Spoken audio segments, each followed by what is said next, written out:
tous, je vais vous lire un texte du poète Raphaël Zacharie de Izara. Ce texte est intitulé « Le castrat ». Avec sa voix d'ange, il troublait hommes et femmes. Créature énigmatique au charme androgyne, le castrat était entouré de prétendantes toutes plus belles les unes que les autres. Une seule, cependant, avait retenu son attention. Une seule pour qui il éprouvait les mêmes feux. Amputé de sa partie profonde, il n'en aimait que plus passionnément cette femme. L'organe vital qu'il sentait battre dans sa poitrine était entier, lui. N'était-ce pas l'essentiel? Cet amour exempt de corruption charnelle l'enivrait et le chagrinait tout à la fois. L'amante, quant à elle, était éprise de chasteté, de beauté, d'idéal, éprise de cette nuque à la voix d'oiseau qui incarnait ses plus chères aspirations amoureuses. Leur hyménée asexuée était beau et tragique, pitoyable et sublime.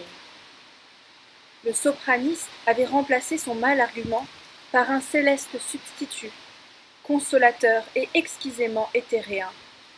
Sa voix de flûte valait la plus flatteuse des virilités, au moins auprès de la gente raffinée. Émotion supérieure, pureté du cœur, élévation des sentiments, liaient les amants dans leur ascension amoureuse. Leur union chaste était une œuvre d'art dédiée à la musique, à la beauté, à la poésie. Envié, admiré, jalousé de tous, le couple passait des nuits exaltées et brillantes, où l'art présidait à leurs émois esthètes et vertueux. L'amant à la voix séraphique souffrait toutefois de ne posséder que son attribut vocal pour toute séduction. Ornement suprême, à la portée des initiés et des intrigantes parmi les plus belles, lui conférant gloire et prestige, certes, mais signature irréparable de sa mâle déchéance.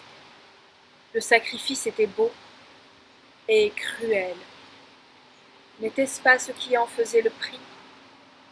Hôte des princes, statue vivante affranchie des pesanteurs de ce monde, le demi-homme était traité comme un demi-dieu. Las, le baume de la renommée ne parvenait pas à l'apaiser.